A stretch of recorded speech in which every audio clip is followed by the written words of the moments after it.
We have another Esper VC combo coming to War of the Visions, and it has a global upgrade. So this means that Gumi is trying to get us to EX Awaken Macherie, which is something that I'm actually pretty interested in.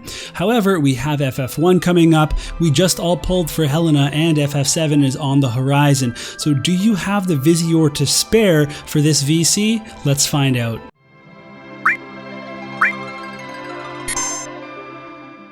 Thank you to warofthevisionscalc.com for the information in this video.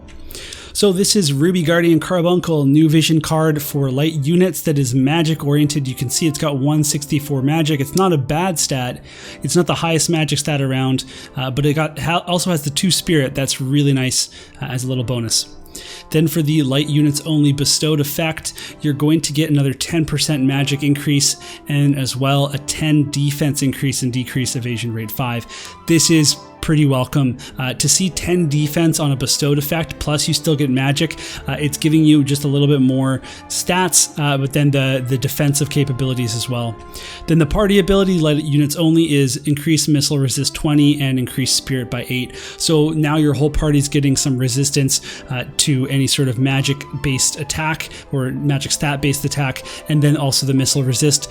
This is actually going to be kind of an interesting card against Jaden way in the future, but right now it's also going to be good against a ton of units.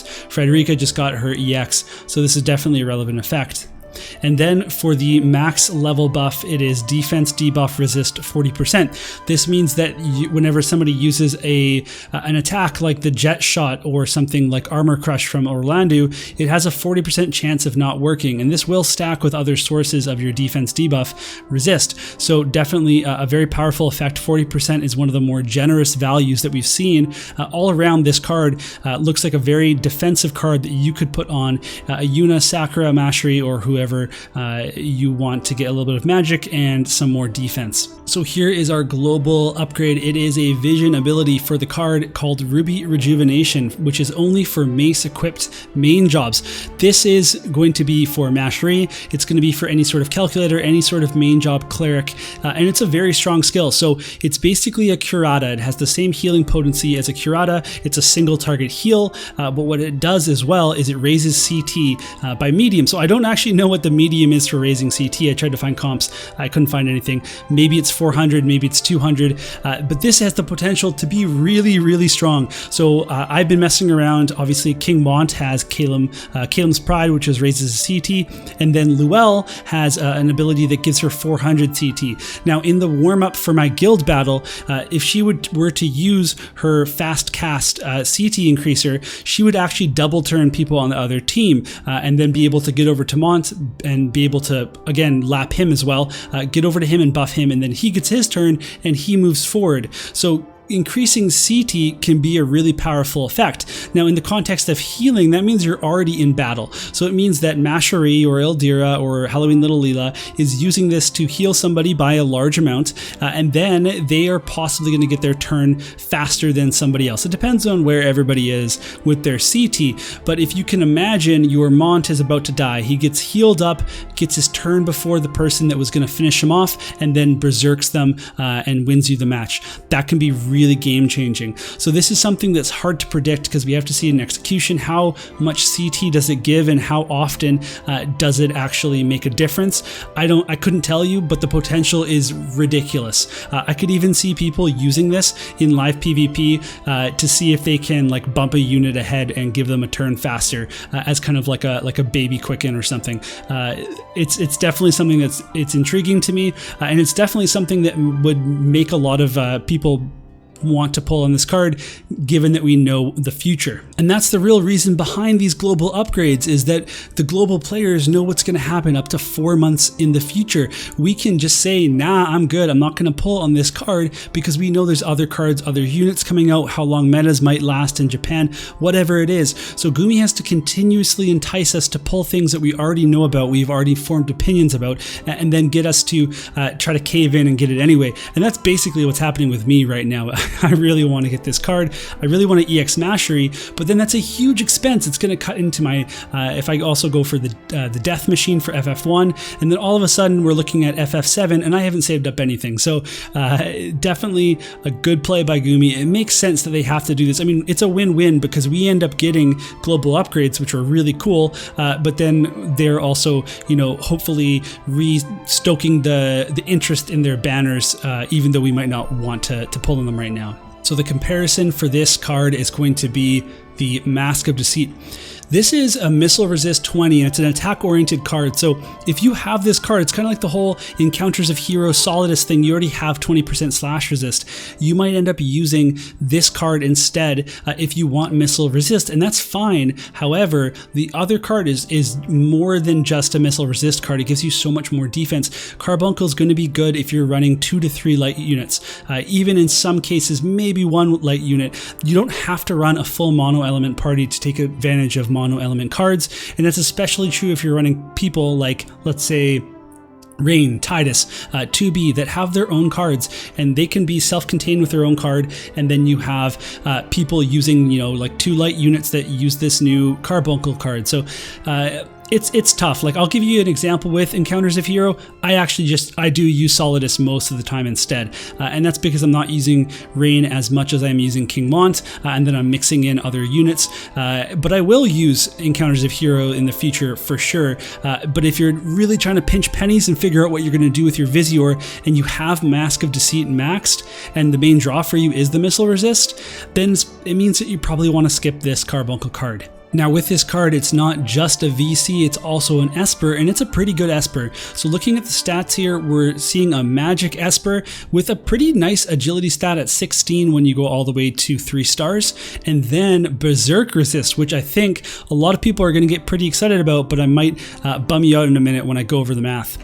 Then for the evocation ability, this is really interesting. So it's going to give everybody a 3-turn reflect that this ability can hit that will reflect 1 magic attack. Now the reflect symbol is already in the game. We can see which abilities it works on, and it actually is specific to harmful effects. So spells that deal damage, debuffs, status effects, things like, so, you know, blind, Blizzaga, things like deprotect, those will get reflected back. Slow, immobilize, those get reflected back at people. Then things like Curaga, Regan, things like Protect and Shell, Haste, those will not get reflected.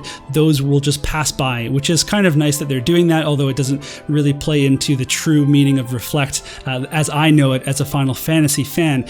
So the real question about this, there's so many other good things on this evocation spell. I wonder if the AI is even going to use it in auto because it doesn't do any damage. It raises your healing power, which could be really insane. It lowers light resist by 50% for all enemies. That's really insane. So I think in something like live PvP in PvE content, where you can plan around like this really cool PvE fight where someone is using crazy magic on you and you have to bring Carbuncle so you can reflect at like a key point, like that could be such a cool piece of content if it were in the game.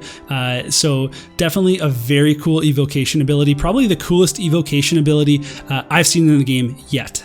So let's decide if the Berserk resist is worth it on King Mont. So this first row right here, you can imagine if King Mont was at 50 faith and then he's targeting a mage, he would have a 98% chance to get the Berserk to go off. Then if they had 70 faith on King Mont and 97 on your target, or 97 and 97, it's guaranteed you're gonna Berserk them. However, if you have Carbuncle equipped on your mage is gonna have 97 faith. Then a 50 faith King Mont is going to have a 61% chance, 70 faith King Mont is going to have a 70% chance, and then a 97 faith King Mont, like my King Mont, is still going to have an 81% chance to be able to hit you with this, the Berserk. Now, if you run this with, for example, Helena, she already has that 15% Berserk resist. So then you could actually get this down even further, I believe, to 27% base chance. And then now we're really talking about being able to resist the Berserk, certainly a lot better than 81% at 97. And that's something that you can look into. Now, something I actually forgot to mention is that this Carbuncle it's a light Esper, but you don't get a dark weakness. So that is a really helpful thing to put it on a light mage or even a dark mage, and then not be, you know, messed up in that mirror match where you'd be taking more dark damage from Helena's, from Stearns, whoever else is going to hit you. So definitely that's a really nice piece, and this could actually be a pretty okay Esper for Helena if you were really specifically concerned about the Berserk matchup with King Mont. Now Carbuncle also has a very nice skill tree, so magic attack up, that's pretty standard. 20% missile up. This is a really nice bonus of getting 5% more than you normally would. The dark resist is welcome, especially since you don't get a dark weakness from this, so it's a net 15%. Dark killer could come in handy if we have a dark tank like Dwayne in the future getting his EX. Increased light attack 25%. This is very relevant for a unit like Ramza. This will make sure that his Ultima magic limit burst is powered up, but his slash attacks are also powered up, and the same goes for any multi-attack type light units. And then Demon Killer, this could come in handy for like Espers or something, some sort of PvE content, but it's still a pretty healthy amount. At this point, some of you might be thinking, Mysidia, why are you making me want to pull for Carbuncle? I'm sorry, but there's a lot of pros to this card. It has great defensive stats for the bestowed and the party ability, and the Ruby Rejuvenation spell could be really strong. I'm actually really psyched about it. The Esper stats are good. The agility is on the higher side for an Esper, and then the board nodes are all really good as well. There's lots of different builds you can do. Now there are some cons. You have to sacrifice an offensive card slot for this, or just a different defensive card that you were using. It is element exclusive, and then the light VCs are pretty crowded, especially in PvP. You have things like Bahamut and Solidus already taking up your magic users' slots, among other things. So it's really hard to decide whether you want to use this card or not. So my opinion is that you shouldn't pull for it, and I'm going to tell you why. I think that if you really want this Esper, you could wait for it. It's going to come to you eventually, and it's going to be like really good, and you can do some new builds. But I thought the same thing with Phoenix, and then I ended up using all these other Espers on King Mont. Now I use Phoenix lots. Like I'm not saying I shouldn't have pulled for it, but I'm saying I could have survived without it. And I think that we always get into that mode where this new thing is so good, and unless there's an immediate need on your account, then you shouldn't be pulling for this Esper. Now for the VC, that's also going to be kind of something that you have to decide. Do you already have Bahamut, Solidus, the FF14 card, the Scion's FFT card? Like some of those are limited. I don't know what you have for your Monolight party. This might be a really big boost for you. And if you're going for Macherie, then maybe this is the thing that you need to get in order to push her over the edge. But again, I urge you to have patience, because you might just end up getting this later, and then you can build it out with those tokens that we get periodically. There's so many different ways you can do this. So unless you're in these situations where, let's say, you're a new player and you need Espers, you need cards like this, go for it. Maybe you are somebody that's pushing really hard on Macherie or a light team and you're missing some light cards, then you could probably go for this. But if you're on the fence about it, just have patience, wait, save up, and this card and Esper are going to come to you eventually. We're also going to talk about the 3-star awakenings that are coming out this week. So the first is Diabolos. Now Diabolos is going to give you some more HP, definitely some more magic, just keeping up with the other 3-star Espers, and then the agility is going to go up by 1.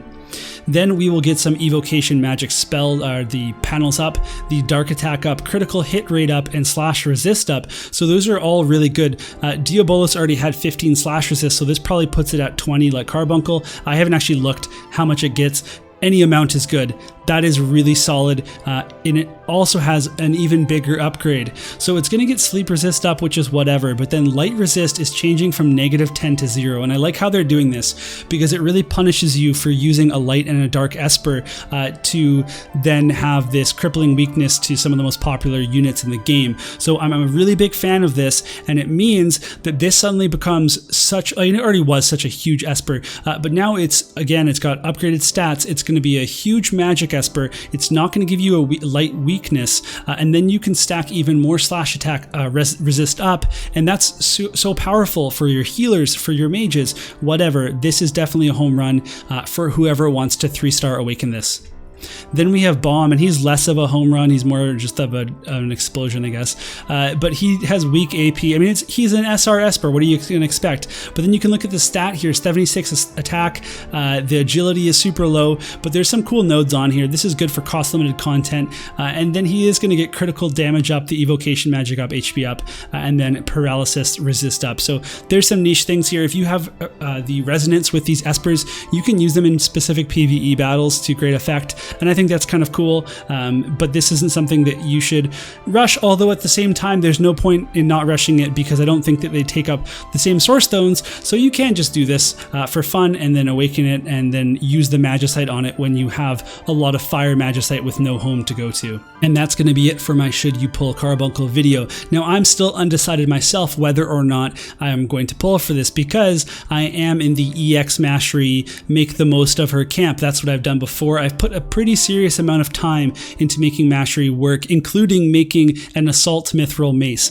So I'm definitely pretty deep in the Macherie game, and this would definitely progress that goal. And I think that it would make for good content. So I'm definitely motivated to get Carbuncle, but I really feel like it's probably not the best idea right now given all the stuff that's about to come up. I'm definitely going to finish my Death Machine VC as soon as I get the chance in FF1, and then I'm going to be saving up for FF7, possibly other things. So let me know what you think in the comments. Do you think this is a card I should be going for, and what are your plans for this card? You can also talk to me on my Discord. I love seeing new faces on there, and we can chat on there. And then otherwise, I'm just going to see you in the next video. So thanks for watching this one.